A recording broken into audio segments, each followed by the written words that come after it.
Ricky AJ Syngkon ji.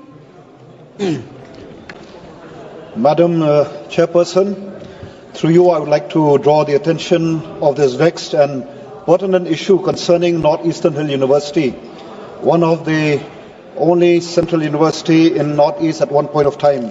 Today, Madam, this university which with a motto to rise up and build. Today, Madam, when we look at the condition of this university, it is in total disarray.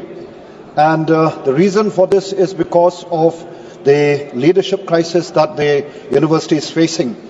Madam, the incompetency of the present VC has led to protests by students, teachers and non-teaching staff of this university and has brought this university to a standstill. For the last couple of months, this university has been greatly affected in terms of teaching and research, which is the prime objective of any learning institution. Therefore, Madam, through you, I would like to urge upon the concerned ministry to take up this matter seriously by removing this VC who is